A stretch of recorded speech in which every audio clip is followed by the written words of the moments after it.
So, good afternoon and welcome to the Ideas Startup Competition. This year, not this year, like all the years, I'm biased that this event is the most exciting event of all ideas events. Although everything has been worked on for a long time. The all of the ideas, the FYPs, the technical projects happening, but what you're going to witness today is not only just technical projects. You're going to witness startups that are launching.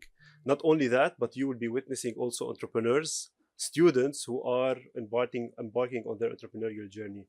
So I would like to welcome everyone here, especially the entrepreneurs who have been working for the past year. Although this year has been tough with the fall semester happening online, and with the war, and then the spring semester, especially like in the case of the FYP accelerator, where it overlapped with Ramadan, and we had iftar sessions. So everyone, really thanks for dedication, the work, the hard work. I'm proud of what you've done, and it's really my honor to have been part of this journey over the past year. I would like. So the event today will be. First of all, I would like to welcome the jury members. Mr. Antoine Mawad, the VP of Investments at IM Funding. Nadine Slim, the Lebanon Innovate Program Manager at Beritech. Abdo Ashar, Founder and CEO of Solutions Tech for Equity Investor. And Dr. Walid Saad, the Associate Professor of Chemical Engineering and the Entrepreneurship Initiative Lead at MSFEA. I would like to especially thank Dr. Walid. Really, he works tirelessly in the background. ما كتير بتسمعوا عن Dr. Walid, but he works tirelessly in the background to make everything happen, like to provide all of the tools, the support. He lobbies with the dean's office to get everything in place. So thank you very much for the leadership and the dedication.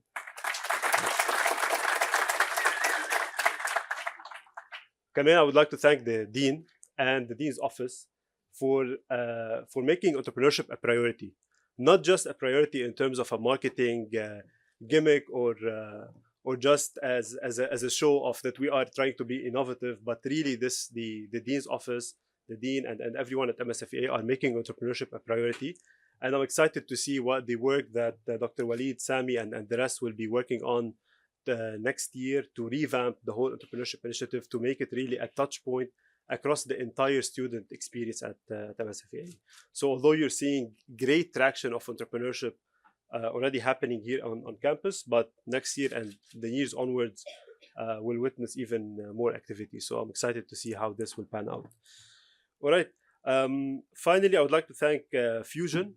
Fusion are our investment partner. So I've introduced Fusion last year. The partnership started last year with an MOU from with MSFEA. So Fusion is an investment is a venture capital fund based in the USA, led by Chris Klaus, who's an exited billionaire founder in cybersecurity. Basically, the support that we've been receiving from Fusion is great. Last year we had Chimera, who received the investment from Fusion, and we hope this year and the years to come will be receiving some even more startups will get the investment from Fusion. The Fusion event will happen later in May, and I'll keep you posted on the next steps. All right, I would like to welcome Hikmat Asir on stage. Hikmat is the winner of last year's startup award, and he'll be updating us on what have you been up to for the past year. It's been an exciting ride. I've been witnessing their progress over the past year, and honestly, it's been inspiring to see the progress that you've made. So please, the floor is yours. Hi everyone, great to see you all here. It's not just Hikmat won it, it's actually Chimera. So for those who don't know us, we were part of also the accelerator program last year. We got first place, and then we got the Fusion VC deal basically. And we're into cybersecurity for small companies. And it was basically our FYP. We continued it, and now we've been working on it full time since last spring. So just to walk you through what we've accomplished till now. So we got grants from AUB, the pre-seed funding. We went through a pilot stage because our product was very technical. So we couldn't just start selling it because it would really crash. So we got over 15 SMBs and 5 vendors to start with us to fine tune it the first part. Second part was also in parallel, we're growing the team. So you have the boys here, the Muhammad Squared, working with us on the machine learning. We're cooking in great things ahead. And we've started generating revenue. So the product took months to develop. Once it's done, we started selling it. And we'll get into that a bit later. And we still have a lot of runway. So we have almost a year before we fundraise again, which is great. But we're not here to talk about us. I'm really trying to talk about you guys and walk you through our journey just so you can visualize what's coming ahead. So this is us 1 year literally ago today with the dean giving us the award, with the boys after the FYP presentation. And things just start going very quickly. So this is Karim's birthday. We got him some new hardware to enjoy. He's our CTO. And this is also us meeting one of the biggest VCs in the region very, very early on, which is something you kind of acquire along the way, that weird things are just going to happen and you just have to be ready to take the opportunity when it comes. After that, it's new guys on the team, going to podcasts, getting documentaries filmed in the office, which is really random, but it just happens again. And to the left, this is something that's super exciting that happened. So this is just a weird mirror selfie. But really what happened is we went to one of our users, which is a travel agency. So travel and cybersecurity are a bit two different tangents. And what happened is they really liked our product and they had a huge problem in the field that they were working on compliance. So basically there's an institution called IATA, which is the general organization that deals with ticketing. And it imposed a cybersecurity standard on all of the sector around the world. And in Lebanon, obviously, we're a bit prehistoric with technology. So they weren't up to speed and it costs a lot of money to comply to it step by step. So this user referred us to the board of the syndicate of the travel agents in Lebanon. The next day, we went to the board, we pitched our product. This was the photo directly after the pitch. And now we're working with them basically to provide our solution to around 200 to 300 users or companies. And then the domino effect happens. So the travel agents who heard about it, also the hotels, they were excited too. We got a meeting with the board of hotels with the same thing, and so on and so forth. So this just proved, it's just like an example for you guys. We've been R&Ding for 6 to 8 months, just writing code in Oxy, not doing anything else. And then we launched the product within 2 months. Now we have a pipeline of hundreds of users that we might go into. And it's just to tell you that you can actually do things if you just put your time and mind to it with the resources that are available now at AUB. So most of you have higher GPAs than we had. Most of you have maybe also better ideas and faster products that you can ship. And there's nothing stopping you. So this should be an opportunity for you guys to see. And we're always here. So if you need anything, you can just reach out. Also, Mr. Fanous, everyone. We're just here to help, honestly. We've been exactly at your place. We can walk you through the whole process. We can tell you what worked for us and what didn't. Use us as lab rats, basically. And then you'll find yourself at Web Summit with Dr. Asfour and Dr. Maha, just having a stand alongside very, very successful startups around you. And if, obviously, you don't really care about what I'm saying and it's a bit cringe, then fine. I want you to leave with one word: failure. You're going to fail every step of the way. We failed yesterday. We had a huge oopsie. We recovered. It's fine. It's always going to happen. So just fail, enjoy it, fail again, enjoy it. And then at some point, the failures are going to be marginal in front of what you're doing and what you're innovating and inspiring other people to do. So good luck, guys. Very excited to see what you have to offer, and hope to see you after the presentations as well.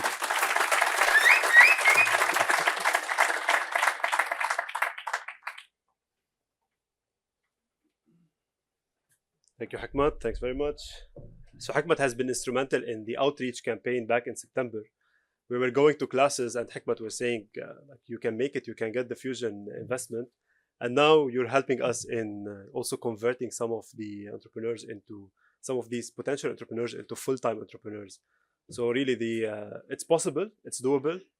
Maybe not everyone will, we have 13 startups that will be pitching today. Not everyone will turn out to be full-time founders dedicated on their startups, but if we get more than one this year, it will be progress and growth. So thanks Hikmat for the work. Also يعني ما بدنا ننسى جاد وكريم, all great efforts so far. All right, let's jump onto the main event of today. We have 2 awards. So this is a new edition. Last year, we only had one award, the MSFA Accelerator Program Award, which is the flagship accelerator program where 9 startups will be pitching. And they will be pitching, they will be competing for a $15,000, $10,000, and $5,000 pre-seed funding. This is a grant from MSFA, but it will go towards funding your MVPs and early pilot into market. And the other award, the newly introduced award, is the Aspiring Entrepreneur Award. And this 4 teams will be competing. They are coming from the Entrepreneurship Engineering course led by Dr. Jacques Aboud and Mr. Raja Abdullah. So 4 teams from the Indy 412 Entrepreneurship Engineering will be competing for 2 awards, the $2,000 and the $1,000 award. So you'll hear... Dr. Saad بطعمينا All right. So yeah, you'll be hearing today from 13 teams in total, 9 teams from the MSFA Accelerator Program and 4 teams from the Entrepreneurship Engineering. Each team will get 3 minutes to pitch, followed by 3 minutes for Q&A. We'll try to be as strict as possible with the timing. I know you might have a bit more to ask and to discuss. You will get the chance to do that afterwards. And of course, there will be follow-ups with the teams if you'd like to follow up the conversation with any of them. So yeah, and after the event, we'll stick around for a bit just with the jury members to deliberate the scores, because the award ceremony is happening right after this. So we'll do that. As you are scoring, Hadi, thanks Hadi for the support. Thanks everyone. Please give a round of applause to Hadi. He jumped on board just a couple of days ago, and he's like literally just like with remote conversations running most of the operations here. So as you are scoring, Hadi will be grabbing your sheets to enter the scores so we can start calculating the ranks as you are working. All right. This is like sneak peek of what you'll be hearing, the startup that you'll be hearing today. And right afterwards, Team Cleara بدكم تجهزوا حالكم to let's go. هنحط الفيديو بعدين. We're Cleara. We're reimagining high-rise window cleaning using fully autonomous drones. These drones clean faster, safer, and at a fraction of the cost. We are Team Slider. We want to revolutionize the fashion sector using innovative features like artificial intelligence without compromising the brand's image. We are 4, 2, 1, fueling the autonomous future. We are ScamScans, your shield against deception. Have you encountered any issues in your facility? If yes, then use SpotFix. We facilitate the reporting of facility issues by the use of AI. Our team at Cleara is building the first edtech platform targeted towards teens to teach them topics like AI, quantum computing, and competitive programming.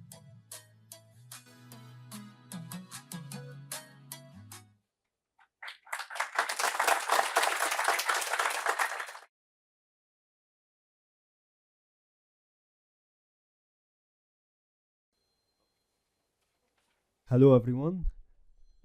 Today we're gonna pitch our team Cleara. For more than 100 years, cleaning windows have been the same. You have workers descend from ropes and scaffolding, and they clean for hours using scrubbing the glass. Now this process is very costly. It's pertaining to labor, equipment and setup, insurance, as well as water costs. For example, a 20-floor building costs around $20,000 to be cleaned. It's also extremely time-consuming.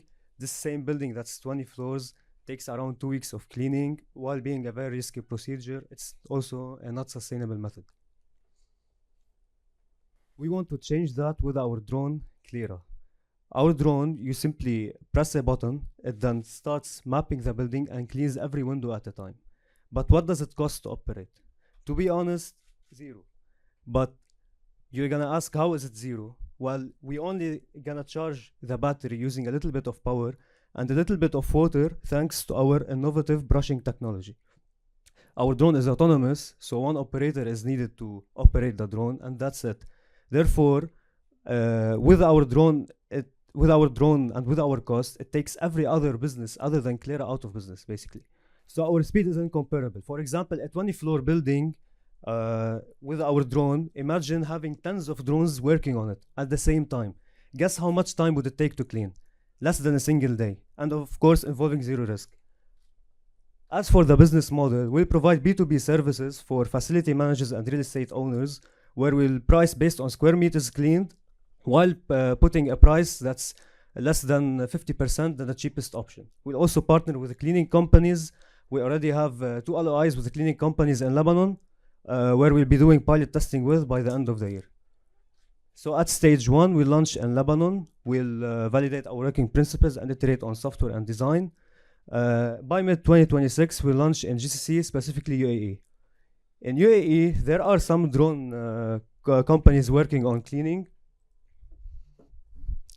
but they have many limitations. For example, our drone competitors, like Tayyar and KTV, they use a drone carrying a hose which sprays water from a distance. Problem is they have a maximum ceiling of 20 floors. They can't up that maximum ceiling. They also are not autonomous. They use a lot of water, which makes them very expensive, while they can't operate in a fleet like we do and clean the same building with 20 drones, for example.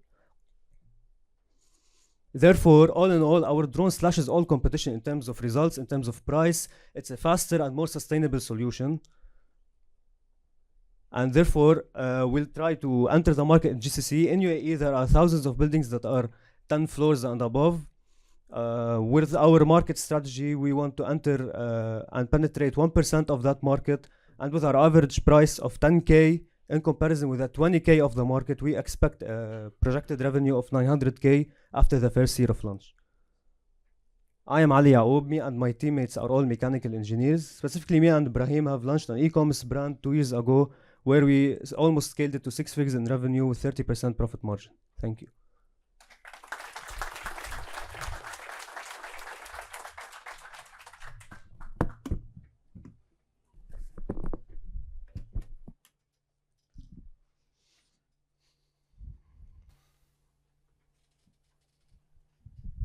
Hello. Hi. So, are you competing on the technology level with these companies? So, yes. So basically, I was a bit stressed at the beginning of the pitch.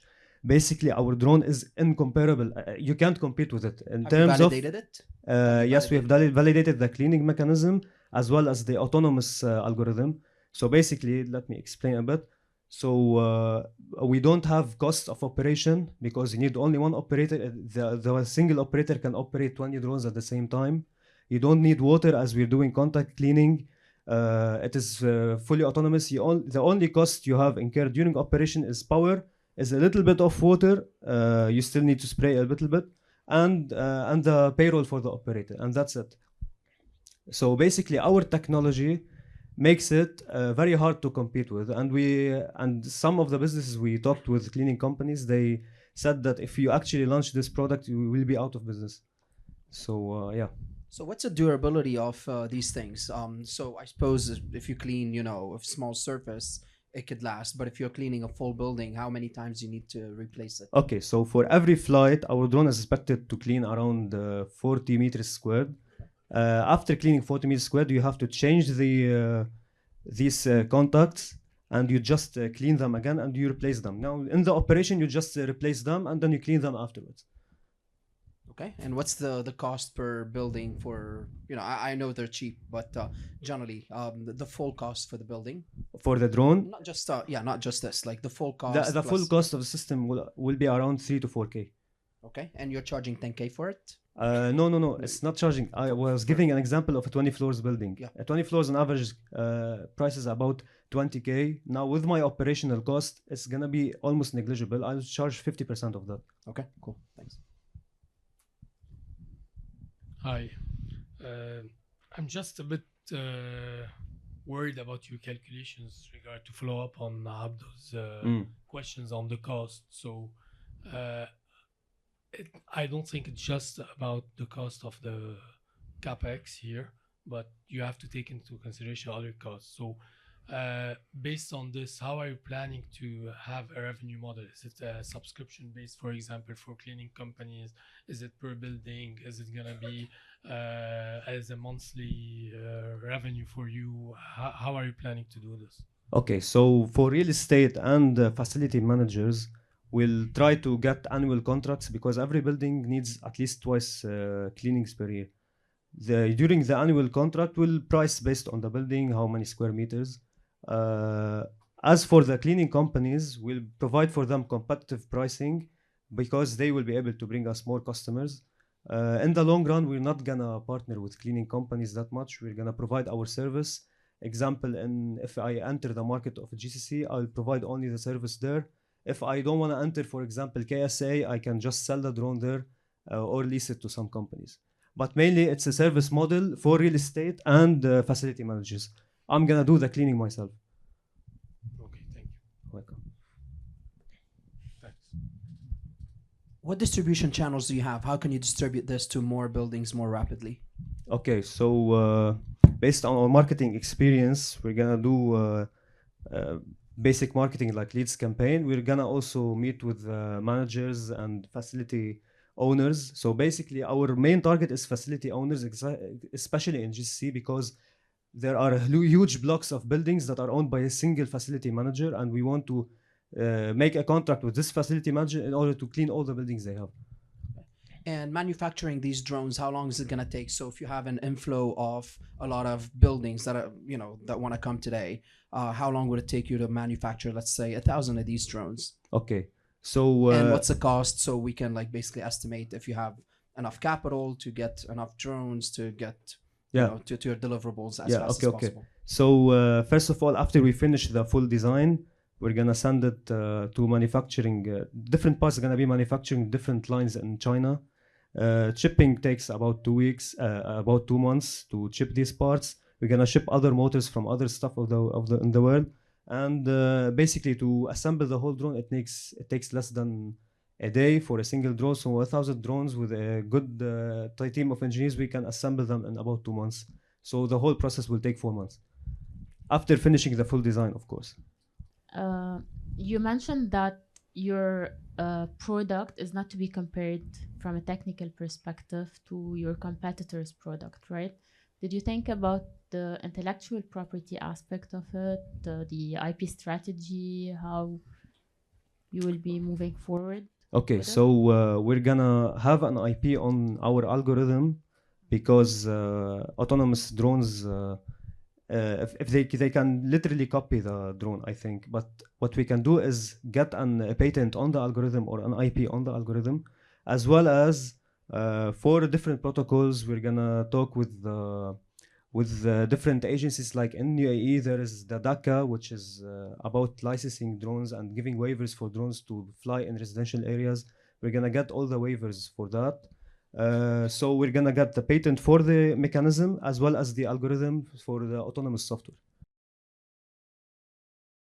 Thank you.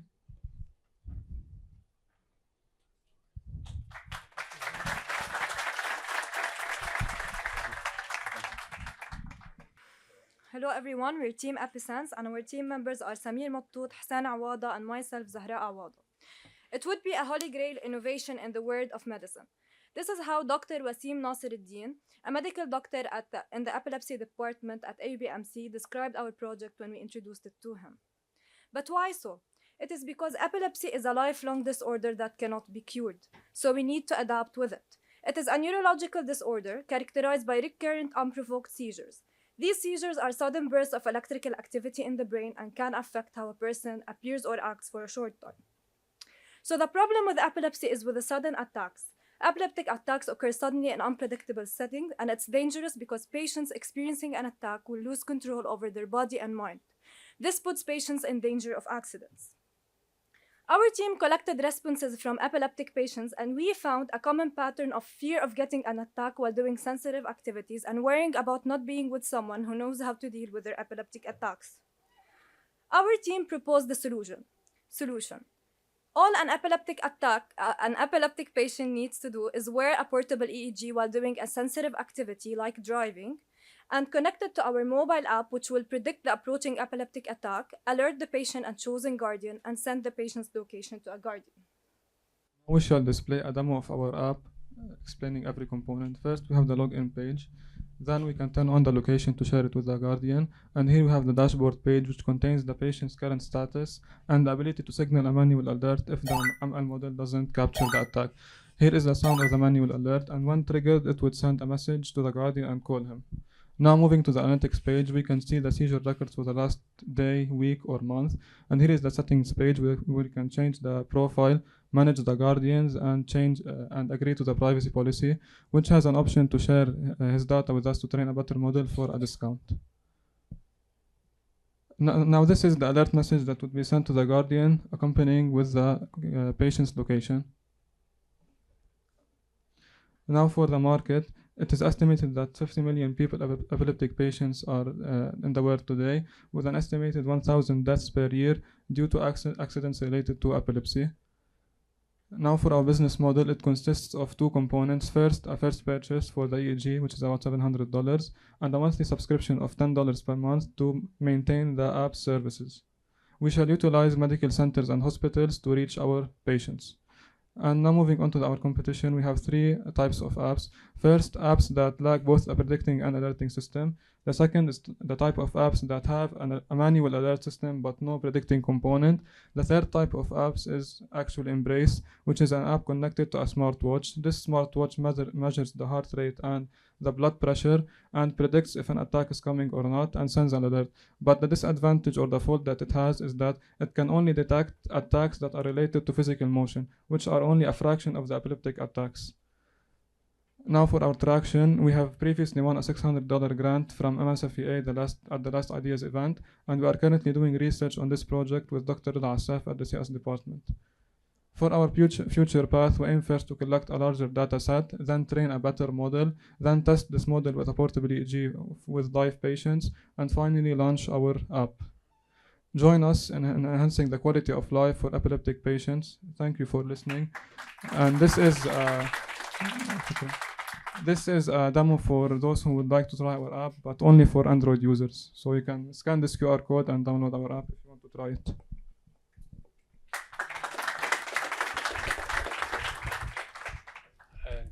Hi.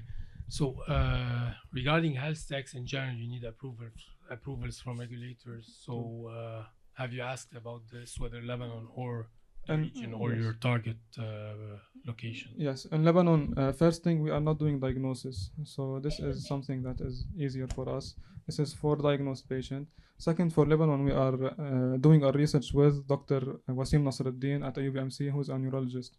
So he is giving us the advice in this area. And have you tested it on some patients? So how practical is it to wear this? With the portable EEG, we have not bought it yet, but we have a data set of 6 patients from AUBMC, which contains points that were collected over 2 years. For these 6 patients, we got an accuracy currently of above 90% on these 6 patients. But is it convenient to put it every time while you want to drive? Yes, because without it, he would not be able to drive. So it allows him to do things that he cannot do on his own. And this is what we mentioned by help us in enhancing the quality of life for epileptic patients, because there are several activities which epileptic patients cannot do because they don't know when an attack occurs. But if they wear this cap, they can get an alert in the preactal phase. The preactal phase is the phase before the attack occurs, and it ranges from 5 to 60 minutes. So he can get an alert autonomously. He can stop his car on the side, wait out the attack, and then continue his life normally. Can you tell us more about in which phase is your product development? Okay. Currently, we have a functional mobile app for Android users. The only thing we have to change is connected with a portable EEG. But this depends on our ML model. Our ML model currently at UBMC is trained on a data set using an EEG that has 19 electrodes. But this is not very convenient for a user to wear every day in his car. So what we are trying to do is gain a larger data set so that we can train a model on a lesser number of electrodes This would make him able to make the portable EEG more feasible to wear every day. We aim to make it to decrease the number of electrodes, to decrease the price, and make it more convenient, and to reach a point where it is like a device. He can put on it the hat he loves or the cap that he wants, and it would be like his hat. It wouldn't appear like an alien thing. It would be like he's wearing a casquette or a hat, and under it is these electrodes. So this is the phase we are in. But our model currently has 90% accuracy on the 6 patients. And how many patients you should test on to? There isn't a fixed number when we talk about machine learning, but 100 would be a good starting point. Now there is a large data set bank at AUBMC, but it needs processing to turn it from regular EEG signals into EDF files that we can train our model on. So the data is there, but we just need funding to let people work on it and change it into the format we need. So to get this straight, the portable EEG is something you're developing, or you're going to outsource and buy it? No, outsource and buy it. Okay. The only addition we might make is this making it customizable. So we take it and we like put clips or something that allows you to mount a cap on it or a hat to make it more like. And that's $700 is the current. Is for an EEG MRS. that has 4 electrodes. Okay. Yes, so it's it a is set found. price. So you're not making profit out of this. No, it is like 650 or 600 is the price of a 4 EEG. So so you might need to. I think your subscription model needs to be revisited. Have you run the numbers on profitability? Yes, we checked. We did an account on Twilio which sends messages and alerts. So like let's say 10 alerts would cost 0.05 cents on this account, and the machine learning model, the prediction doesn't cost much. What makes it profitable is that the seizures are not very frequent per month, so we don't have to send a lot of messages or make a lot of calls. So the $10 right now is very good with the current model we have. Well, I'm not so sure. I mean, okay, I'll have to see the numbers, but yes. Okay, because your population is not huge, right? Yes. So, okay, so it's worth revisiting, looking at. Of course, it depends on how much the machine learning model costs, but generally it's not very costly for each user. But So you're gonna have running costs, right? You're gonna have engineers, programmers, and the good people thing handling the troubleshooting and stuff. The thing that makes it a bit cheap is that he doesn't have to wear it 24/7. The EEG, he only has to wear it the 2 hours he has to do a sensitive activity when he is driving or when he's doing something. So this is the only time we are running our app. So if he is like in his house on the couch, he is not wearing the EEG. This is no reading, so the app is not doing anything. So this makes it cheaper. Thank you. Hello everyone. Schools have failed to implement basic CS topics into their curriculum, and if they exist, they're often very limited and abstract, and that's because they lack both the qualified personnel and expertise to do so, and they lack them to equip our children and youth with the tools that they need today for success in this world.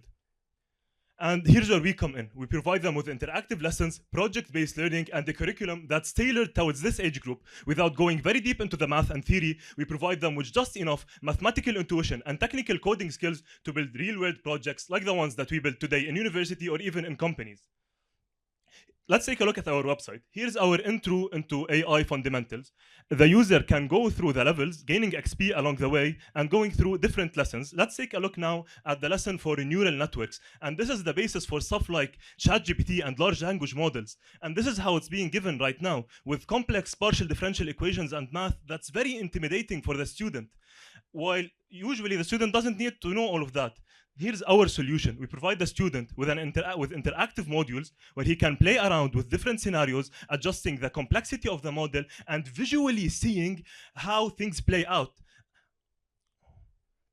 Now for our business model, we will have 3 tiers. First, the basic tier, it will be free. It will introduce them into programming and into the different tracks that we will have. And then for only $20, they'd get access to the full curriculum, as well as competitions and contests and projects. And then for just $5 extra, they'd have access to live lessons here in Hamra, as well as online, and access to support and mentorship from engineers from companies like Murex and Meta. Now for our competitors. As you can see, none of them actually tailor for their curriculum for high schoolers. And because we were able to ditch all the theory and give them just the intuition, we are even able to go even deeper into the technical coding side. The market for EdTech at 2022 was at around $125 billion, and it's growing at 13.2% each year. For high schools, that's $20 billion. Just 1% of that is $200 million. We are hoping to get 1% of the sum in the first 2 years, and that's $2 million. We have already actually signed a deal with a school that's actually part of 3 schools. We will be starting with them next week, and hopefully if succeeds in the first school, we'll be expanding the others. We have 5 other deals in the making that are on the verge of being signed. So we have 1.2 thousand users in our pipeline. That's $30,000 in revenue. We have already launched our platform, and now we're working on gaining traction through schools and growing our community. After doing that, we'll be expanding our curriculum so that we can finally pivot away from schools in Q4. We are asking $18.2 thousand for renting the academy, advertisement, teaching equipment, events, and competitions to advertise for our platform. So you can visit the website at altiora.study right now if you want to see it.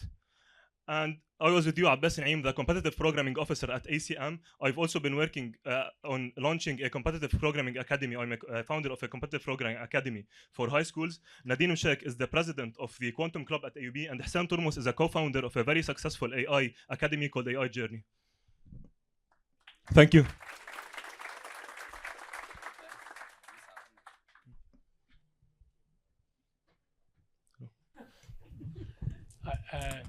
I'd like to know how many schools have you talked to instead of just the sum of being 1% of the sum, and so currently we've talked with around 9 schools, and that's actually somewhat of a lower number because one of the schools that we have done 2 meetings with has around 25 branches, and they're very interested in the product. They want to actually take it, but we haven't signed a deal yet with them.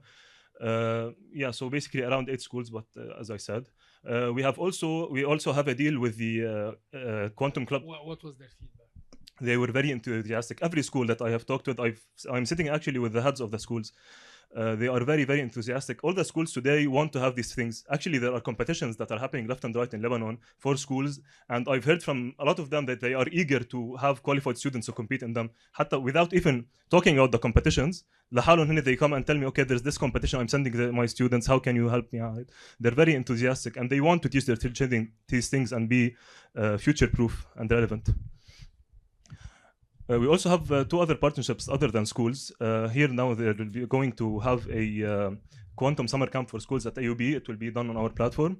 And other than that, there's a competitive programming summer school that also, we don't know if we'll be able to do it here or not, but the guy that's doing it is the guy that hosts competitive programming in Lebanon, basically.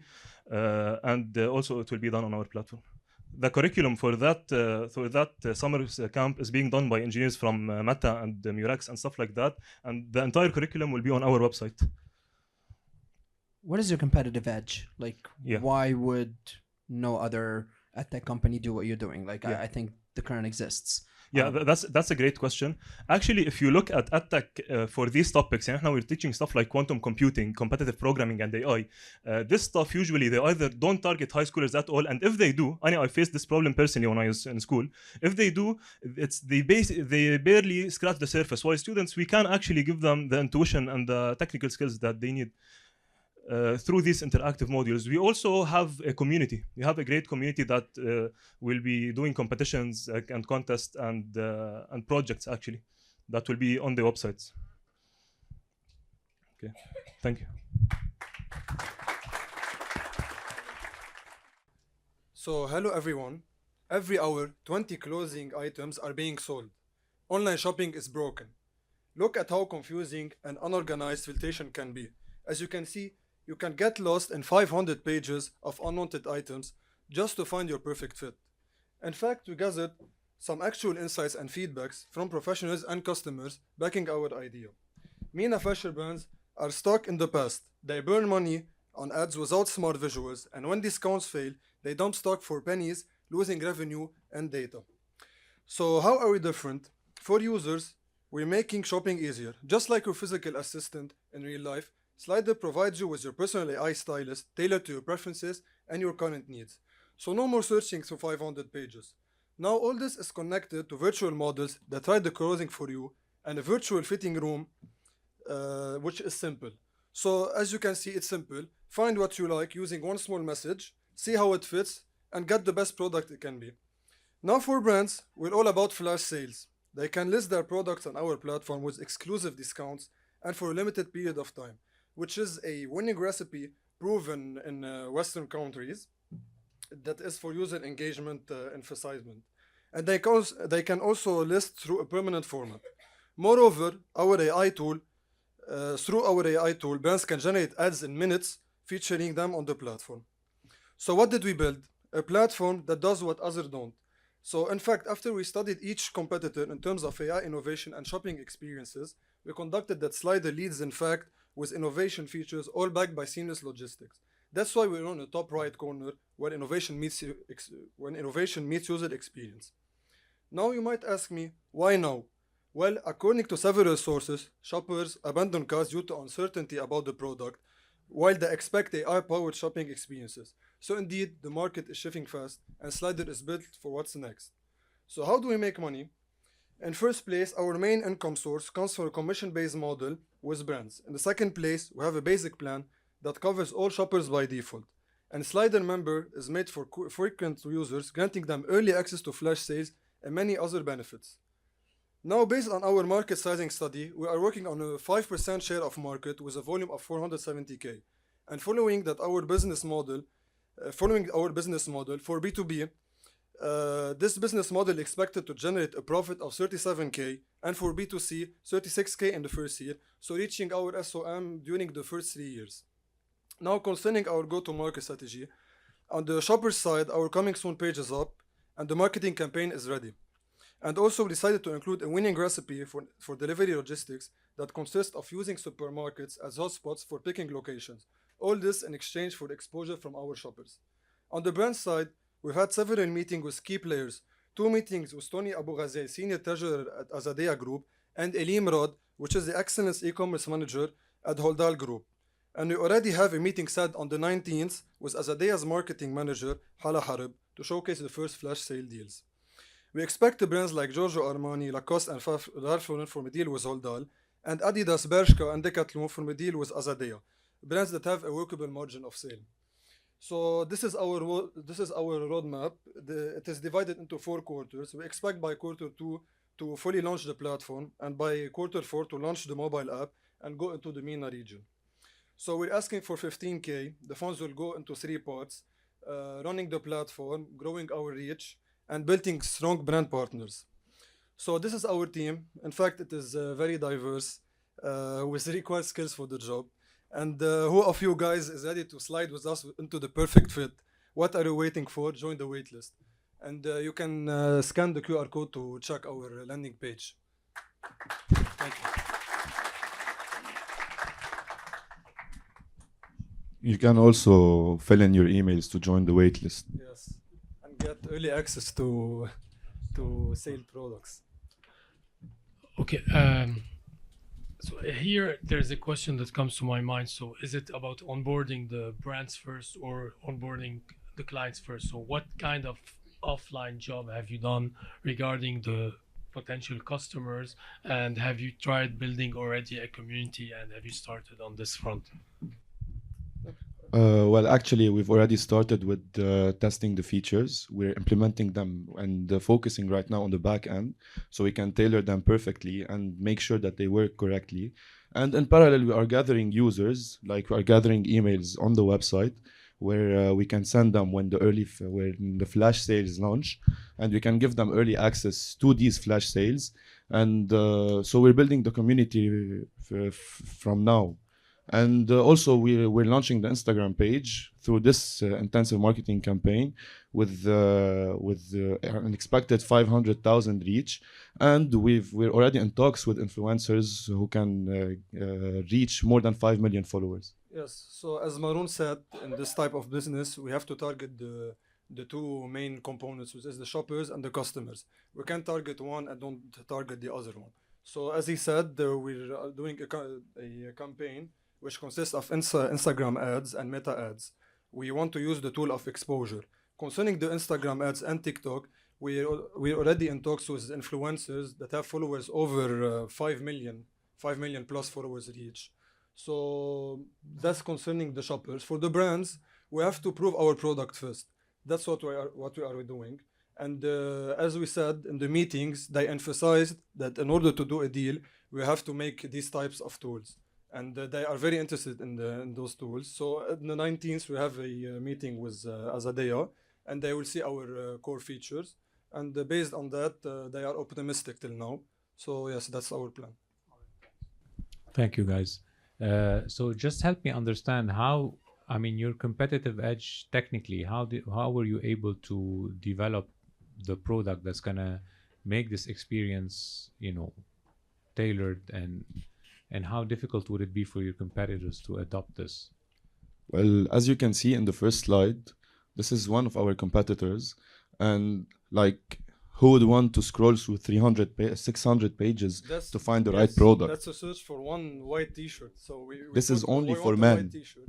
Yes. And we got 500 pages to search through without details about the product. So if you want a V-cut for the clothes, if you want small sleeves, so if I'm looking for something that hides my belly, how did your AI was your AI developed to tailor this? And so yes, sorry. So actually, the chatbot, if you can go to the slide, Joe. Yes. So as you can see here, it's not very readable, but here the customer is asking for a T-shirt or for an outfit for a night party, and it's saying that I want a polo or something like that. And here the chatbot responded that according to their preferences and according to what the customer needs, because of course the chatbot already knows the user preferences and has it in its memory.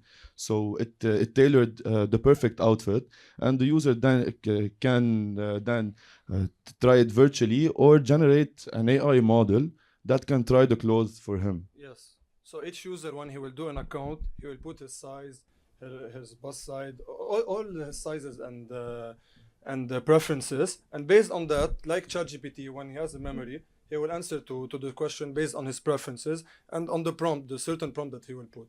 So it's basically like ChatGPT for clothes. He has memory, he has options, he has photo generation. We see some of that on some sites. They ask you about your fit and some of the brands you currently wear and your sizes, and they try to estimate. Yeah. But the problem is that nobody is focusing on these. So actually we are focusing on these, and we are revolutionizing the online shopping experience. Yes, no one is focusing on the integration of AI innovation, especially in the fashion business.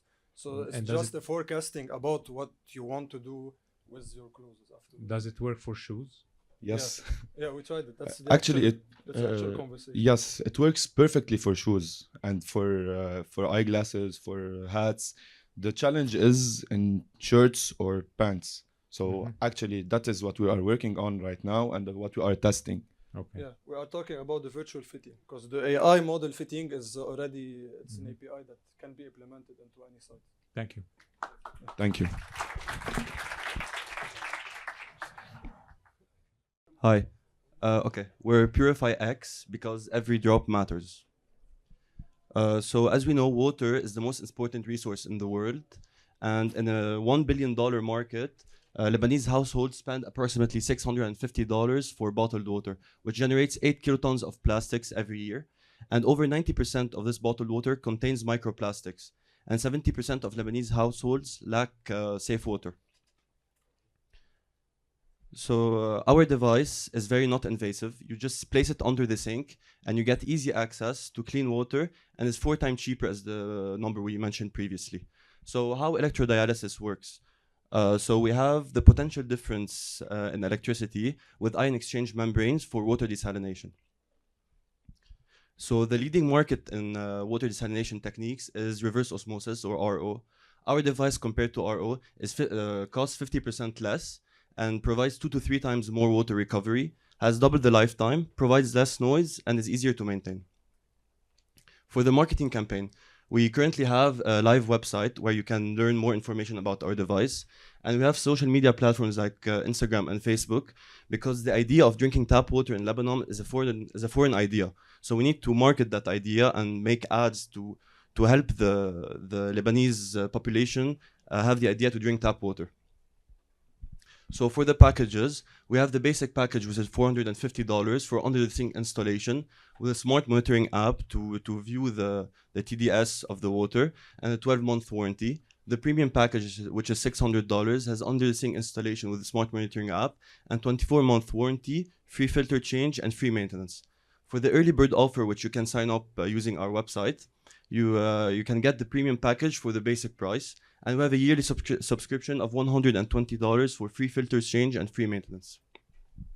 Now, for the process for the next launch, we plan on getting customer feedback through our website and through our social media to get an idea of how the Lebanese population reacts to our idea. And we're going to finalize the product design, build the actual product, pilot test it, and launch. Meet our team. There's myself, Mark, Muhammad, Rami, and David. And you can access our website through this QR code to learn more about our product and sign up for the waitlist to get the early bird access.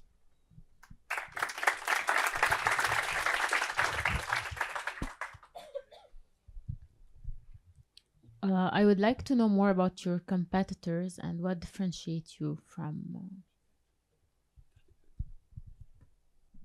So the main thing that differentiates us from the competitors, as we mentioned, our technology is new in the market at this scale.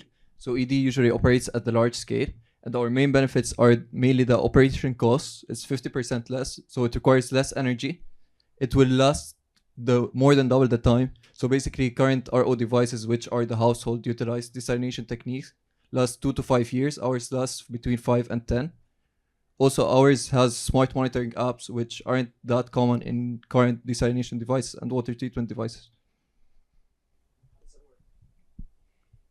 How the technology works. So there's basically a bunch of ion exchange membranes, anion and cation exchange membranes. And a potential difference is applied between an anode and cathode, allowing the ions to flow through. So the negative ions will flow through the anion exchange membranes and the positive through the cation exchange membranes, basically generating different streams of dilute and concentrate. So the ions will be transferred to a single stream, while the other one will have the minimum amount of desalination. It also contains pre- and post-treatment developing stages. So it contains a sedimentation filter to remove large particles before the ED, of course, and also a carbon filter to remove organic materials. After it enters the ED device, it goes to the post-treatment, which contains UV filtration for sterilization and mineral cartridge to add the minerals required. Are you cheaper than your competition? So the price-wise, we are slightly higher, but we have many benefits to counteract this, of course.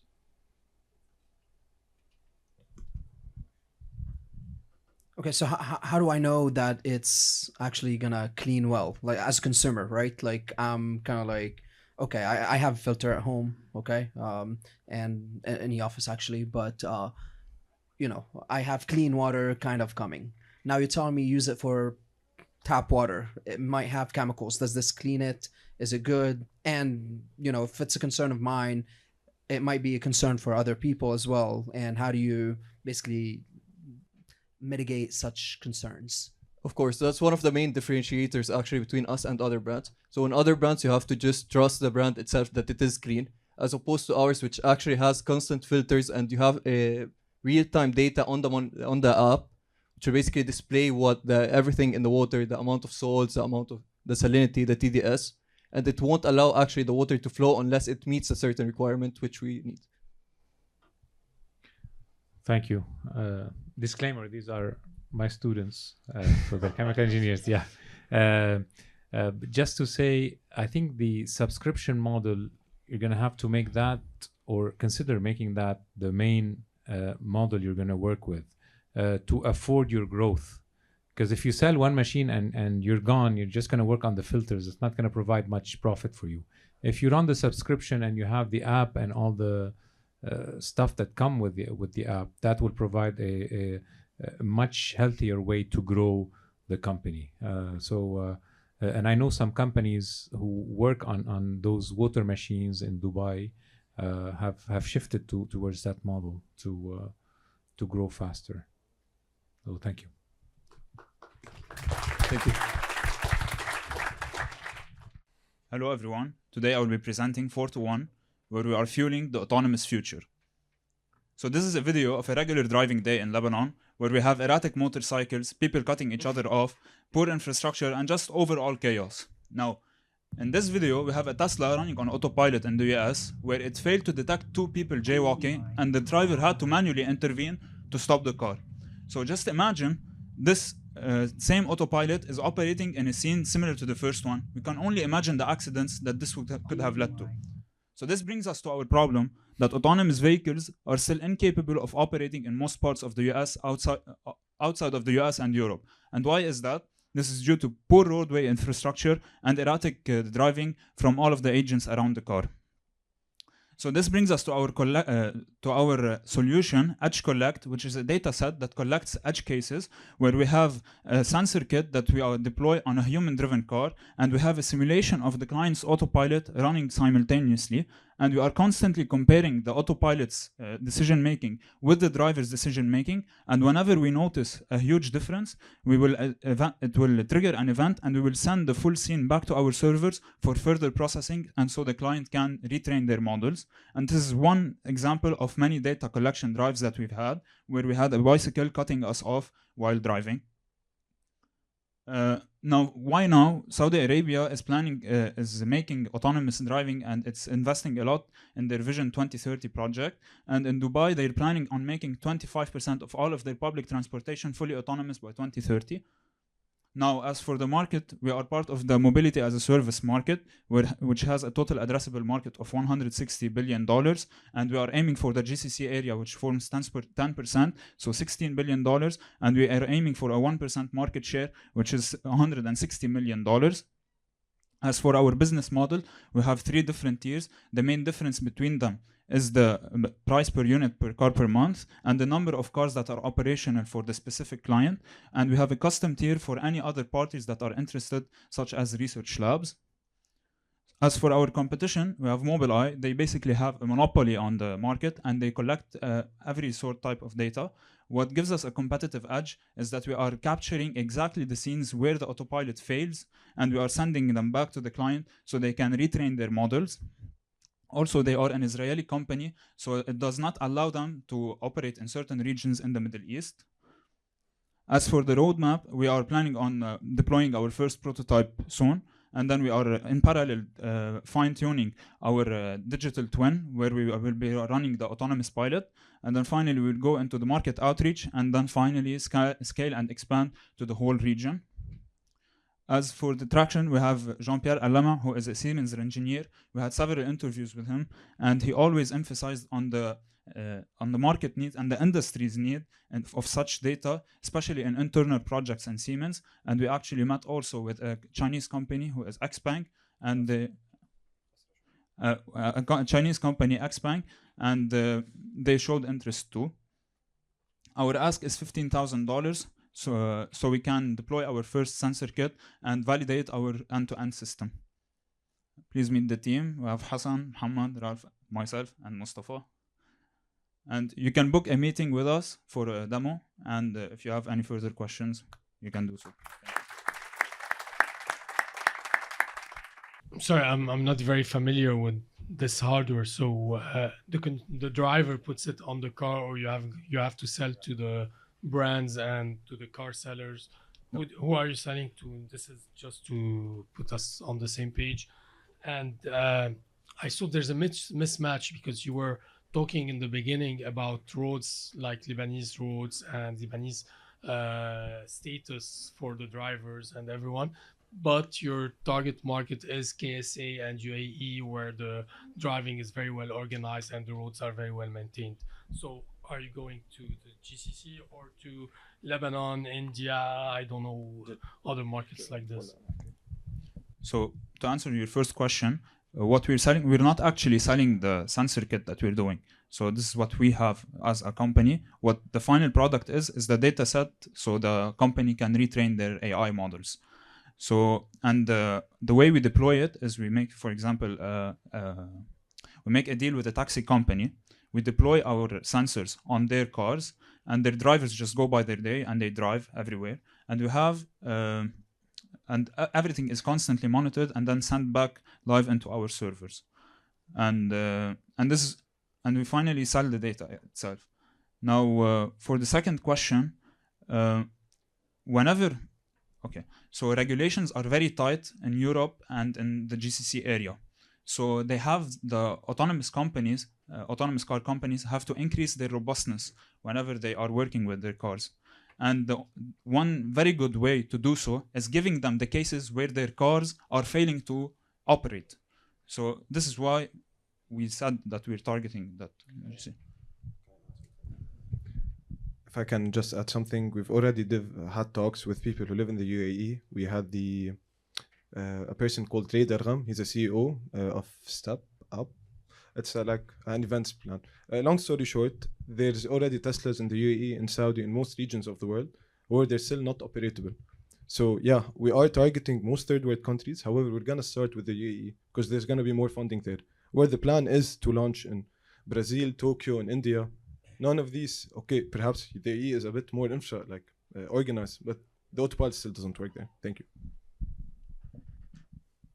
So as Tesla, for example, why would I want to go to you to get a data set and buy it versus get my own from my own cars? Because like I can basically collect the data and feed it back into my own systems as events happen. So in your case, why would I go to you? So basically, currently how Tesla collects their data is from their cars that are already in the market. And what they do is they capture specific scenes where they have triggers. So for example, if there was a hard slam braking, they will send back the scene, or in case of accidents where they can look back at the scene and know what happened. So what we do, what differs us is it's not only, so for example, I can give you an example. Let's say you're at an intersection in Lebanon and there's no traffic light. The Tesla might take a very conservative approach and just stop, wait for everyone to go, and then pass through the intersection. As locals, we know what to do, and we'll just make sure that everything is fine and we'll go through it. Whenever we notice this huge deviation, this is where we will collect the data and help them train their model to be able to drive as locals in each specific country. So they can still collect the data, right?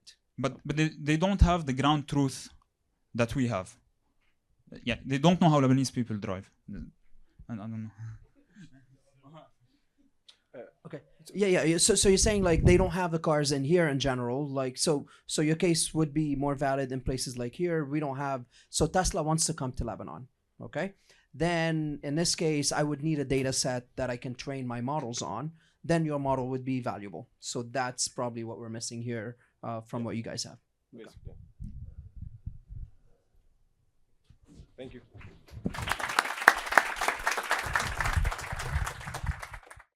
All right.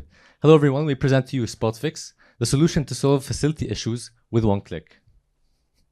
I'm Mahdi. I'm teamed up with Wael and Toufiq, and we have reached the suitable work split for our startup.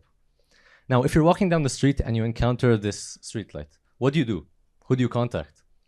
The average citizen would ignore it and just walk past it because they simply wouldn't know who to go to solve this issue. There's also the same problem when you're dealing with potholes, manholes, and any other campus issues or facility issues. Now, there are two key entities, which are the community, the reporting users, and the organizations receiving the reports. The reporting user has the issue of long forms that they have to fill out to report, which is not incentivizing and it's not simple. There's also no follow-up mechanism after making a report. Other than that, the organizations have their own issues as well, including no centralized reporting management system and limited access to analytics. Now, they're fueled by the revolution in AI. The market size was $15 billion in 2024, and it's estimated to reach $37.5 billion in 2031. Now, our solution is simple yet effective. Simply, the user makes a report with either photo, text, or voice. An AI model detects the issue. It generates a detailed report and sends it to the organization that solves the issue. The organization receives the report on a dedicated web platform where they can manage the statistics, manage the report, view statistics and analytics. They can also view priority listings and do some task assignment features as well. Other than that, also we are only dealing with active organizations that are actually solving the issues, and we are making sure that we're managing the expectations of the users based on organization, budget, and availability. There's also a follow-up mechanism to keep the users updated, and there's also a reward system with points, vouchers, and streaks. Now, Spotfix surpasses its competitors in terms of issue variety and ease of use, since it introduces the AI use in the reporting industry. For the progress, we have done surveys and customer interviews. We have also developed the mobile application for users, the web application for the organizations, and we have interest from multiple organizations, including AUB, Beirut Digital District, the airport, and some other. There's also public schools. We talked with the Ministry of Education, and so on. So we're following a tier-based subscription plan with basic, standard, and premium plans. The differentiating factor is the maximum number of reports, and there's also additional costs for additional reports. And there's also advertising as well. The ask is $15,000. We will be spending them $10,000 on the marketing and $5,000 on the production costs. Next we'll be doing the beta launch. We will also do readjustment based on the feedback of the features, launch of the product, and then we will expand with organizations, planning to expand with organizations in the MENA region in 2026. That's it for Spotfix. Help us with our impact and join the waiting list. Thank you.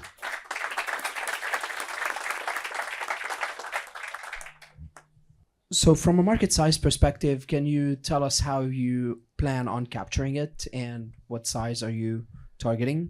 All right, so we're starting with organizations, specifically organizations that have facilities and campuses. We're also planning to expand with NGOs, but in order to ensure we start with basically organizations that we know are actively solving their issues, we're starting within specific organizations like BDD and AUB and the airport possibly. We have multiple channels, and there are interested organizations that are helping us expand to different organizations. For the users, the reporting users side of view, we are basically having the organizations we're dealing with market them to the users and their community of these specific organizations. What exactly the analysis that will be provided by the AI system? The analysis that will be provided, the organizations will be able to know, based on the number of reports of each specific issue, a priority listing. There are also other statistics that they can view, including like number of reports in different regions, demographics. There's also, mainly these are statistics and analytics. There's also specific analytics that different organizations have requested. So we will be also integrating analytics based on what they request. And why are BDD interested while they have their own platform and they do have their own reporting system? Right, yeah. So BDD, they don't have an AI integration, and they're interested in the idea. We don't have an LOI yet, but they have expressed interest, and we are actively. They have actually expressed strong interest in it, and they're looking forward to a B2B solution actually, more than a B2C. So maybe integrating our services in their existing application.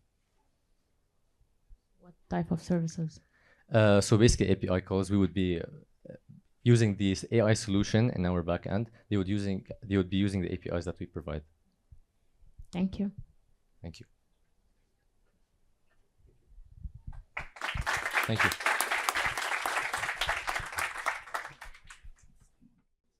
Hello everyone, and thank you for being here today. My name is Mahdi Ajroush, and today I'm going to present our initiative, Mindcraft. The problem that we are solving is the loss of interest and curiosity for children in traditional classroom settings for the last couple of years. This is due to the lack of interactive lectures offered in class. On the other hand, we have gaming rising. Over 85% of US teens play video games, 41% of them play daily, and 74% of parents believe games can be educational for their children. With that in mind, we decided to combine gaming, education, and AI. Our solution is not meant to replace actual schools, but rather be as an add-on to enhance the interactive experience. We are targeting age groups 9 to 14, and we are currently offering physics in our game. We are looking later on to expand to non-scientific subjects. Now, imagine with me the type of game that we are offering. You're in 2030, where all people have lost their knowledge. The user has to go back in time to where Newton lived in 1666 and basically relearn physics concepts with him. Newton is not an actual script-based NPC just like in any other game. Newton is an actual AI agent that you can talk to, you can chat with, and provides personalized guidance for each specific user. Now let me show you a 40-second demo of the game.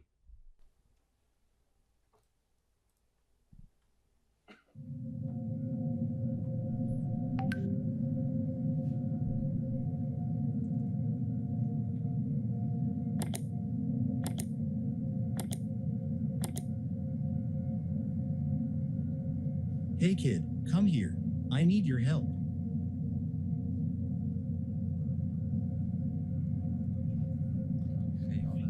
Greetings. It appears I'm trapped beyond this collapsed bridge and require your assistance. A lever lies yonder. Strike it with a projectile, and the bridge shall restore itself. Our business model for Minecraft will be divided into two. A free demo game on the website and a $10 monthly fee or $100 annual subscription for parents. Moreover, we're trying to enter the market through two business models. The B2B by partnering with educational schools and institutions, and the B2C by providing direct subscriptions for consumers. We have conducted over 10 interviews with educators, parents, and even students, and we got very promising results. The product schedule is as follows. We have launched our MVP yesterday in April 2025. We are willing to launch the first version of the game in December 2025, and after that, we will be looking into data collection and actually refining the game. We are seeking $15,000 for the following: hiring a graphic designer, for enhancing the game development, for AI agents, and for marketing purposes. Now, let's meet our cute team. We have Hassan Wehbe, Muhammad Hamoud, and I, 3 software engineers driving this vision forward. Thank you for being here again, and please scan this QR code to join our waitlist.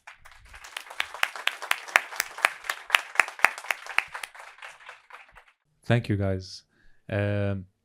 So if you're turning this into an educational game, it would be nice to have kind of like a game learning outcome that تتذكروا. If any of you open the syllabus and you see the course learning outcome. So if I'm selling this to parents, I'd like to tell them, hey, if your kid plays this game, they'll be able to understand Newton's second law or whatever. I think that would help in your kind of marketing and the showcasing your product. Okay, amazing. So basically, we didn't have the time to show you all of the demo. We showed you only the first part of the game. What we are looking to integrate is the physics, basically curriculum for students aged 9 to 14. In the first level, we have launched our first level, which teaches projectile motion, where you hit a rock on a lever and you have to open a bridge for Newton to enter with the right speed, acceleration, and angle. And we're willing to integrate other levels in the future. We have launched our MVP on our website, and basically the whole goal of the game is to actually teach the physics curriculum for students aged 9 to 14. Afterwards, we will be looking into integrating other scientific and non-scientific subjects, such as music, for example. We'll have Beethoven, just like we have the NPC Newton. We would be looking to integrate cooking, for example. So we're looking into a variety of subjects here. What is your distribution channel? How do you distribute this game to people? Gaming is one of the hardest industries. Right. So basically, we have 2 distribution channels that we might incorporate. We have the B2B, where just like you have Microsoft incorporating Office for AUB or for any school and students get the license for free, we can do that by integrating the game for the actual schools. And the other model could be the B2B. That's B2C, I mean. And the second model could be the B2B by providing direct subscriptions on our landing page for consumers.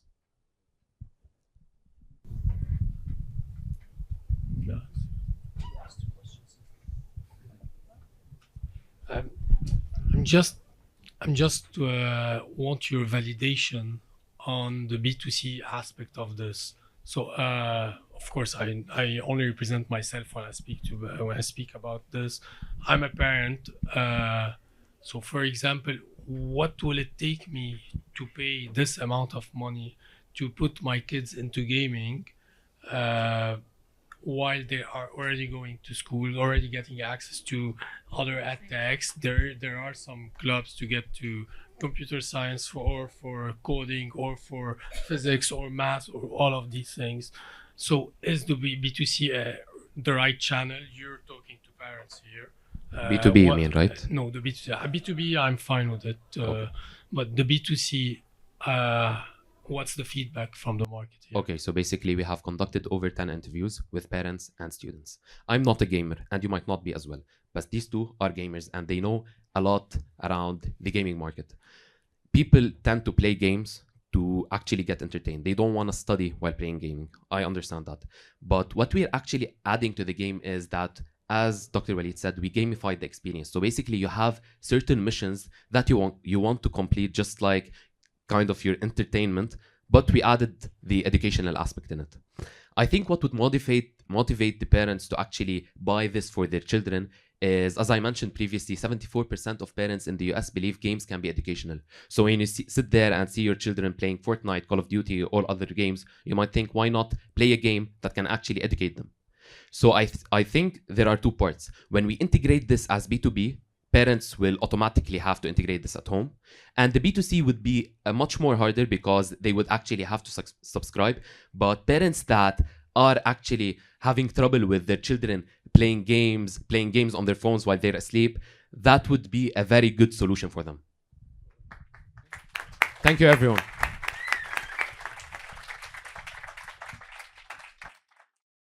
We are ScamScans, your shield against deception. You can't see it, but in that video, a man was almost gonna get scammed, and he was nearly gonna lose his wallet if it wasn't for those friendly locals nearby. But my question to you is, what if those locals just weren't there? And what if he could have known about these scams beforehand? It is for that case, and for the multiple cases that people face scams abroad, that we have built ScamScans, a global map-based platform that helps users avoid scams by sharing validated, crowdsourced scam reports from over 47,000 cities. But let's see how this works. This user has just arrived at Beirut's airport, and they see the scam pop-up of airport taxi overcharging. Curious, they click View Full Post, which contains a detailed description of the scam, its indicators, and how to avoid it. Now, as you can see here, users can interact in the comment section to ask questions or to give further insight. And these comment sections are moderated as well. Now, users can also report scams by inputting a detailed description of it and sending it over to us for validation. Furthermore, users can navigate to the resources page, where they can see the information about our trusted partners in the area and the emergency numbers of that area. Finally, users can navigate to the profile section to check out their account details. Now, our target audience is for travelers that are concerned about scams, but it's also for helpful or curious locals. But why now? Firstly, international tourism has nearly returned to pre-pandemic levels. Furthermore, 87% of travelers expressed concern for travel safety. Finally, the travel security market was valued at $28 billion in 2022 and is projected to reach $55 billion by 2030. Now, we've had over 50 early adopters since our beta launch, with users describing the app as easy to use and self-explanatory. Furthermore, we've introduced 2 quality of life updates based on user feedback. Now, our business model revolves around targeted business-to-business partnerships. We target businesses whose services complement ours on a global and local basis. And we've already established affiliate partnerships with the global brands of Get Your Guide and Aura. Now, while no direct competitors offer a crowdsourced scam platform, users currently rely on fragmented alternatives such as Reddit threads, travel blogs, and word of mouth, each of which having fairly obvious drawbacks. My name is Samir Abdelal. I'm an industry engineer and a co-founder of ScamScans. And my partner, Tariq Sabi, is a computer and communications engineer. We intend to deploy our mobile application by the end of this month, and we will continuously populate our platform with even more scam data before launching our marketing campaign in July. Now, we are seeking $150,000, this is based on the Fusion investment, in pre-seed funding to support our initial launch, which will be dispersed across team salaries, marketing and launch campaigns, and research and data entry support. Thank you, and join us to actually help solve scams. And you can feel free to scan this QR code if you want to try out our functioning beta product. How are you planning to let people know about this? So can you, for example, integrate with airlines websites, for example, when someone's traveling to a certain location, have info or ask for info with it later on, maybe Expedia, other type of travel related platforms? Yeah, we intend to partner with travel agencies, but we've already started working on our distribution channel. If you look to your left, you can see our social media manager right there. We've already hired individuals to work on this, and we're giving them this creative freedom to approach this in a new way. We're telling them to really have fun with this, but also to kind of understand what we're trying to do. We're solving something that's a very touchy subject for a lot of people. And yes, we are targeting travel agencies and just generally any business that has an overlap with our product. Can you tell us more about the business model? I didn't understand it quite well. So how do you plan on making money from that? Let me navigate to the resources page. This is essentially our cash cow. Here is where we're going to input the information of each partner that we have in the area. And we have 47,000 cities. So if we're looking to have 3 to 5 partners per city for 47,000 cities, that puts our total available market at... What do you mean by partner? Like, can you elaborate? How would you get money? So the police would pay you to No, to not have- police. No. So who would pay you? How would the money come? Get Your in? Guide is currently paying us a 16% commission for every person that clicks that link and decides to add to book a guide. Aura pays us a $65 fee for the users that are taken from our website to theirs. And furthermore, these are our global partners. In terms of our local partners, we intend to put their advertisements on this page. So for example, let's say Charlie Taxi, okay? Because I gave you the example of airport taxi overcharging. So I would suggest for this city, Charlie Taxi, and we put up their advertisement there. We take a commission, let's say $5,000 to $10,000. And in addition to that, we take a commission maybe on the rides that are booked from that very user. Thank you, guys. Meet GlamGo, your platform for effortless beauty appointments on the go. So take a moment to reflect. Most of us are craving a moment of care, a massage, a haircut, or a reset. But 87% of people avoid doing or booking this service simply because of inconvenience. So 70% of Lebanese men and women abandon this booking process because of the hassle of calling and delays. And also, if you get the chance to book, then you will have to spend 45 minutes commuting to the beauty salon and just to arrive to a salon that is very crowded. And for those who prefer in-home services, then 85% don't trust the already existing freelancers for beauty services on home. So this just makes that moment that you've been craving for care just never occur. So that's why we built GlamGo. GlamGo is our platform that offers in-home beauty services by simply offering a seamless 3-step booking system that gives you access to on-demand vetted stylists, makeup artists, and therapists. And this is designed for clients who value time, privacy, and elevated care, because those 3 should never be compromised. So our MVP is already live. Can you press on it? Yeah. It's built to offer a luxury user interface with a very intuitive and incentivizing user experience. So here we're showing briefly the booking process with offering many options and from multiple services and multiple providers. So here's how we make money. So the average spend per customer is $200, and we're looking into the luxury service kind of wise customers. We take 30% commission, so that's $60 already made. And for premium subscriptions, per salons that will be featured on our platform, that's $15 per month. So the average revenue per user will be $60 and per salon is $15. So that takes us to look in the market of 50,000 urban tech-savvy users who use beauty services and book them on a habit. So the targeted conversion within 1 to 2 years, we're targeting around 2,000 customers. Thus, this makes us with an average revenue per user of $60. This is a projected revenue of $1.44 million per year. So our competition, the market in Lebanon for beauty is not missing a new player. However, it's missing an infrastructure. So already the salons offer very verified professionals, but they lack the seamless booking service. And the freelancers are very flexible. However, they're not credible. So GlamGo covers all those and bring them all together. So our progress, we're looking into branding and fixing our platform and just making it look better. Then we'll start with the marketing with attracting early investors, then followed with the onboarding of the trusted salons and professionals, and then we'll be officially launching GlamGo testing and scaling. So we're seeking of $150,000 for the financials of building all the above and the already mentioned roadmap targets. And then this is the team behind it all. So I'm Maya Ali, the co-founder of GlamGo, along with my colleagues. And we've all struggled with this problem and we've built the first solution for it.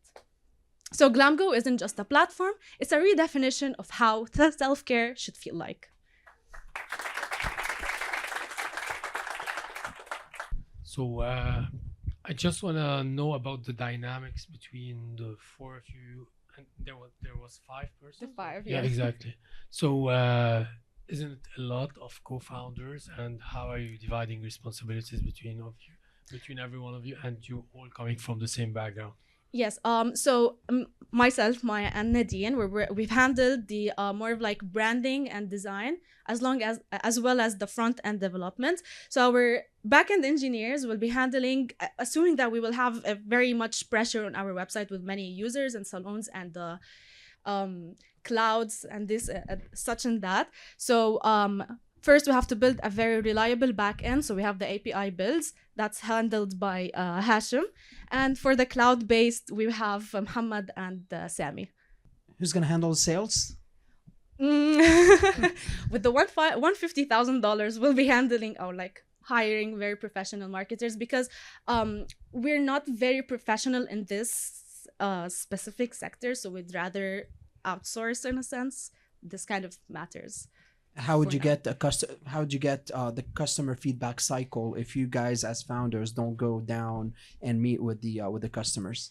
Oh, definitely. So we haven't discussed it very much in this presentation. However, the marketing campaigns will be us going down in the market, let's say along Gaan Lemreise, and doing those viral trendy things where oh, hey, you want to get a haircut, and then how about we do that at your house? Not being suspiciously enough, but we get that. So if we encounter this, the way we attracted this customer, we will be able to pinpoint what were they confused about, oh, why should I trust you? And then these kind of stuff will be follow up and get direct feedback. So yeah. Thank you. You're welcome. So is there something similar, like a service for personal trainers? I've heard of something like this, I think, where you can pick a personal trainer that could come home, and so it's kind of very similar. So it might be something you want to add or learn from to see how it fits. Is the commission like the 30%? How did you determine that? Is that we've checked the market, and for not direct competitors, but for example, Totters, it offers a platform to showcase restaurants. So they take this commission, and you notice that the demand didn't differ. Bilakis, it was very attractive. So since we saw that it was acceptable in other service or sectors, it would be acceptable in here. And also the target customers are luxury clients, so they wouldn't really care that much. They just want to get their spontaneous, very luxury service, in a sense. And so the in-home service, is it from individuals or from those so shops? We'll be doing both of them. So we'll be offering for freelancers, stylists, nail artists, therapists, as well as salons as sponsors. So yeah. And the commission structure is the same? Yes. Okay. Did you talk to those freelancers and see if they would? And not yet. So, but we're looking to do that as soon as possible. Okay. One thing to look at is if it's going to be something too steep for these freelancers to absorb as a 30% commission. But it wouldn't be taken directly from what they put as a price. So they would hire their normal or average price that they set, and that would be taken out of it, in a sense. All right. Thank you. You're welcome. Sorry, next question here. Yeah. I think it's relevant probably for all the other startups, but more relevant for you guys because you're 5 founders. Do you have a founder agreement and a vesting schedule for all of you? We should, but not yet. But we'll be looking at this again as soon as possible, definitely. Yeah. Thank you. That's it? Yeah, thank you. Most of you here today have probably installed solar panels at home. But have you thought what happens to the lithium-ion batteries powering those systems when they reach their end of life? Lebanon's heading towards a battery waste crisis with no proper solution in place. That's exactly where Revolt comes in. We saw this gap early and built the proper solution. Today in Lebanon, over 1,400 megawatts of solar panels have been installed, powered by lithium-ion batteries, but these batteries only last 5 to 7 years. So soon we'll face thousands of tons of hazardous waste. And if left unmanaged, this waste risks leaking toxic chemicals, polluting our environment, and causing serious fire hazard. Revolt seeks to anticipate the potential environmental damage with Lebanon's first specialized solution for lithium-ion battery end-of-life management. We offer safe testing, collection, and export of these batteries to international refurbishing centers to give them a second life. For household and small businesses, our B2C model extends the lifespan of a battery through diagnostics and minor local refurbishments. And for larger players, our B2B model offers free collection of the batteries and export for refurbishments.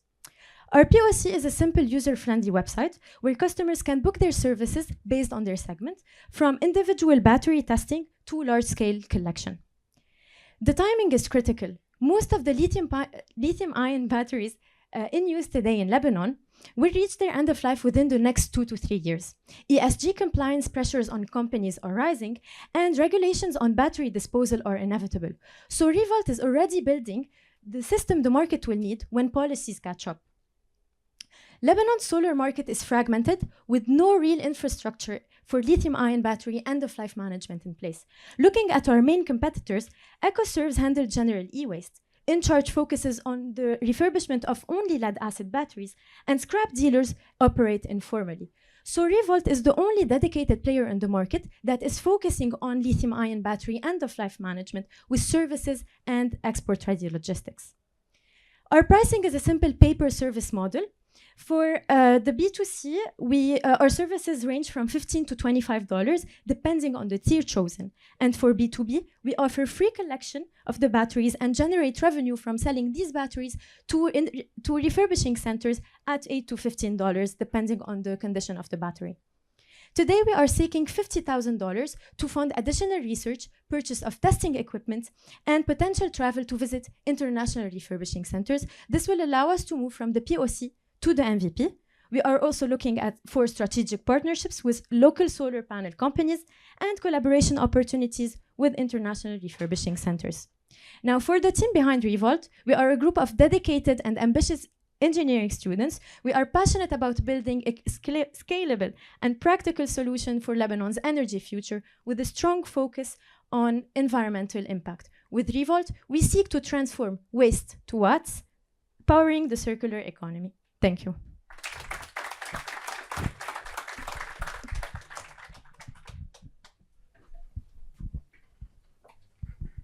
Thank you. So on the competition, can you go back to the slide real quick?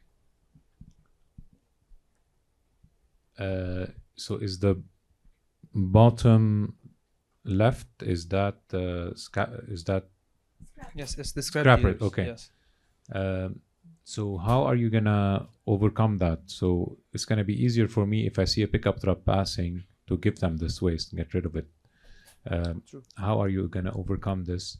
EcoServe has a lot of experience already, so a network. How are you gonna be able to compete with that network for collection? And they do collect lithium-ion batteries. That's second. Third, sorry, because I work a bit in this. Third, to export these, if they're waste, you're going to be highly regulated and it's going to cost quite a bit. So have you considered maybe treating them locally? So for the first part of the question, we have the scrap dealers. We all know the scrap dealers that pass by vans, pass by trucks in the middle of the road. But here we are looking at the awareness of the people, where people are thinking about this battery, how am I discharging it? This scrap dealer will take it, discharge it somewhere in a river, on the ground, and there's no sense of responsibility in this thing. We are trying to build like a responsible community for us to have a clear system of what to do with batteries in the future. For the second part, we talked to EcoServe, Middle East Greens. We have talked with a lot of people in this market, and they said this is a very imminent problem which needs a lot of people to work on. EcoServe does this, yes, and we are people that talk with them, and they told us there are refurbishment centers in Greece. We did our research and found there are a lot of refurbishment centers and the GCC coming up today. In Dubai, there is Dubat, which came up in 2021. This is a new way to export them there without having the hassle of shipping. Maybe it will be more cost efficient. For the shipment, everything goes into the cost of the battery. So we have $8 to $15 for the cost of the single battery or per unit. We will integrate also the cost of shipping the batteries by land or by sea, by airplanes, any means, into this $8 to $15.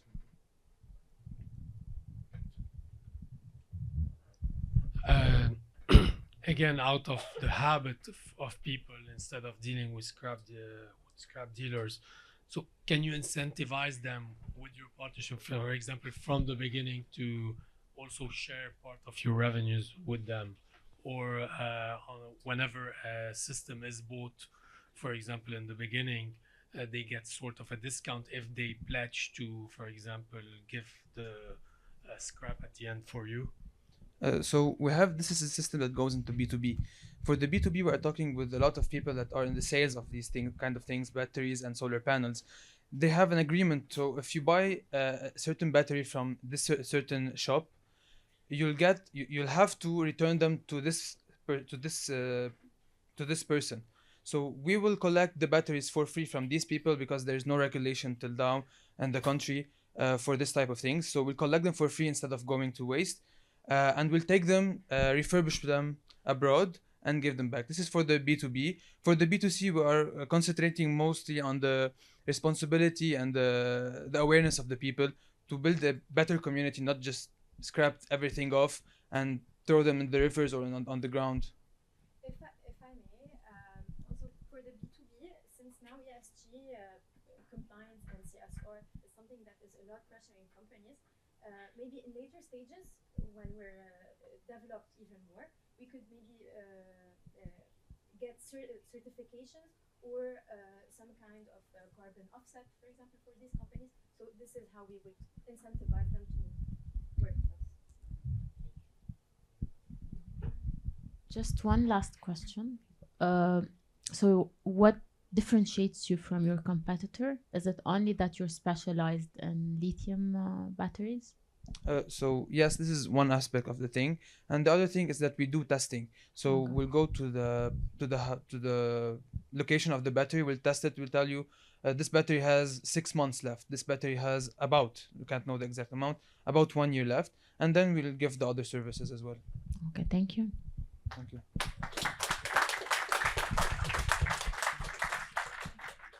So I just want to start off by introducing our team. As you can see, we're all just a bunch of university students. But actually, we have a secret. We're all suffering from a dopamine addiction. We know the feeling all too well of being chained to our phone and feeling so guilty and ashamed of it afterwards. Post-COVID-19, our screen times are at an all-time high where our mental health are taking the hit for it.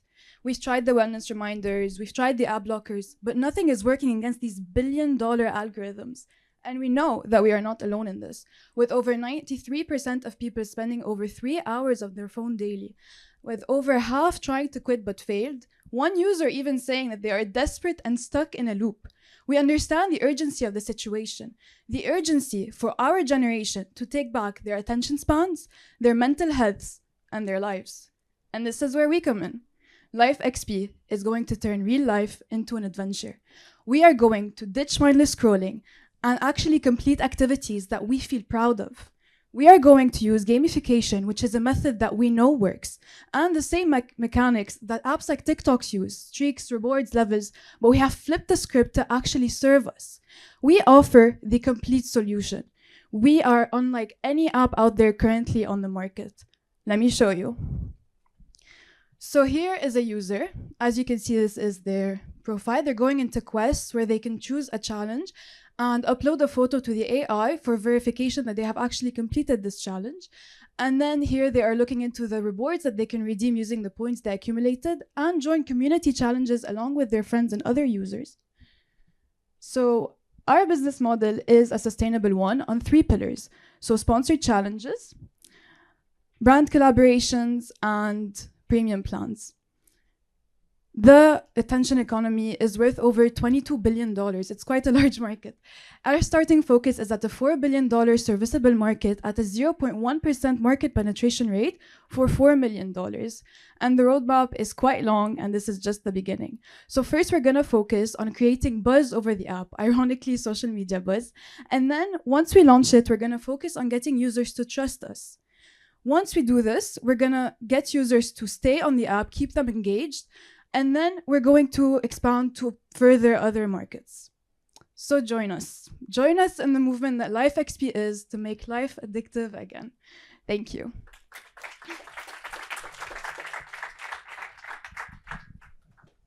And this is the QR code for the website.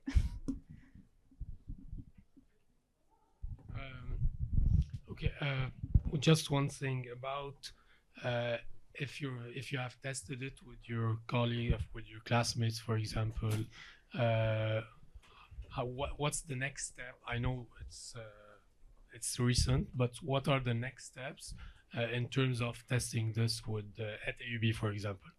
So the first step is to complete the AI, so actually build the model and get it running, and then we're going to make sure that it actually works. So what we can do is what we are planning to do is use university ambassadors.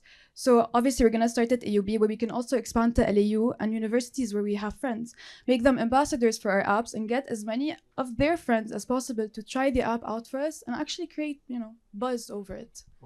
Have you guys simulated such an app before you actually build it amongst yourselves? So for example, you probably already built some part of it, but it's a consumer product, and consumer products, you can simulate them, right? So what is the average time spent on your phones altogether? So I'd like to start with that. And have you simulated a similar thing to come up with the viability of a consumer product like that? We can start with the average time spent on your phone. The average time spent is very embarrassing. Yeah, so me personally, I spend around 5 to 6 hours on my phone on non-productivity apps such as social media apps and LinkedIn.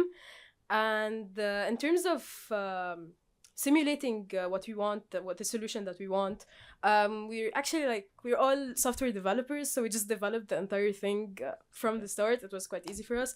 And our goal is to get people to actually try it. So now we have the MVP and we just need the users to try it. And as Jenny said, we're gonna try with university ambassadors to have our mini launch at first and create the buzz, and hopefully. So it's easy for you to develop that. Yeah. That's why you built it first. But Yeah. now that you have it, Mm. have you given it to people and created a cycle of feedback? We actually haven't started creating. Have you started this with buzz. yourselves? It's a prototype. Yeah, it's Yeah. currently it's a prototype. We haven't built the AI part yet, Okay. so it's not fully functional. The AI part to validate the completion of tasks. But we're the ones who built it, so we're quite familiar with. No, I its like the product. components. I just want to see if you guys would use it. That's my yeah, for concern sure. about, and Anton's concern as well, right? So, I want to get some data on it. The health apps we do have, and especially the smartwatch and the health fitness watches, usually they do have these challenges. So what differentiates you from these platforms? So the platforms that you're mentioning are very focused on wellness and kind of disciplining you in a way, but we are focused on something completely different in rewiring your dopamine. So actually getting you to have fun in experiencing real life and not wanting to even scroll on social media, wanting to see your friends and read a book and go for a walk, incentivizing you to do all of these things. Okay, thank you.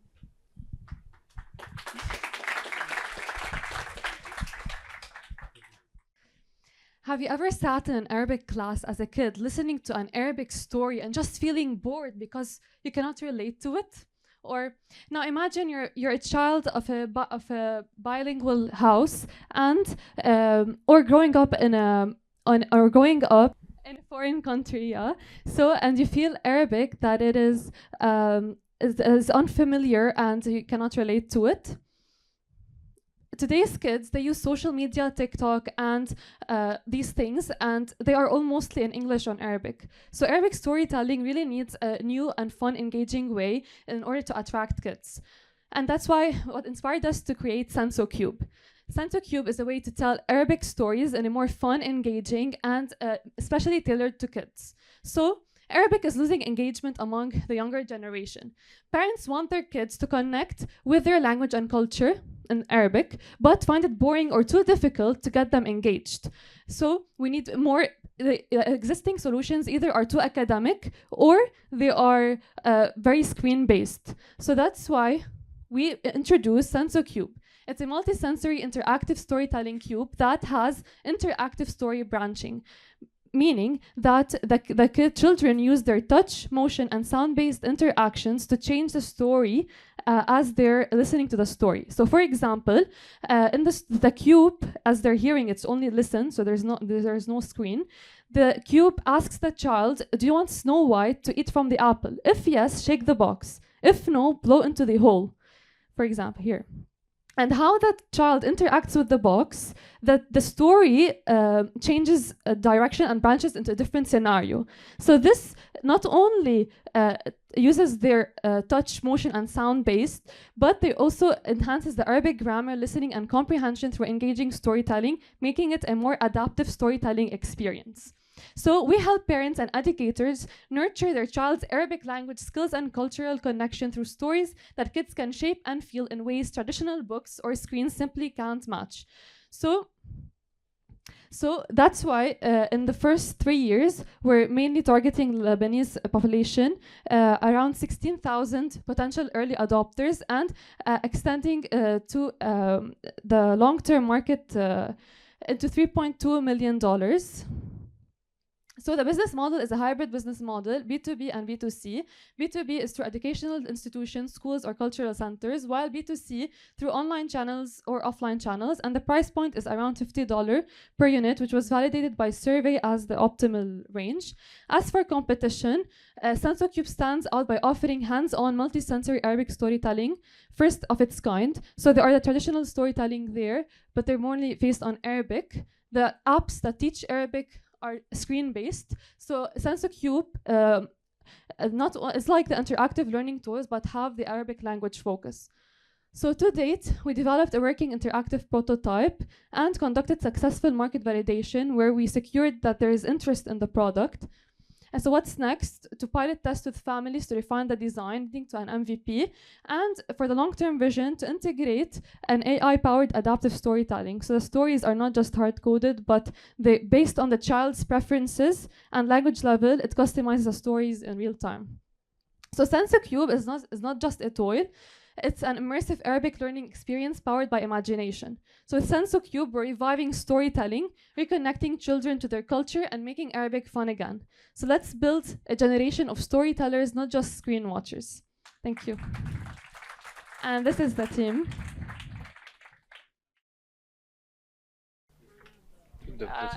It takes time to. This is the. So here you have a joystick, but I have a demo video if you'd like to watch.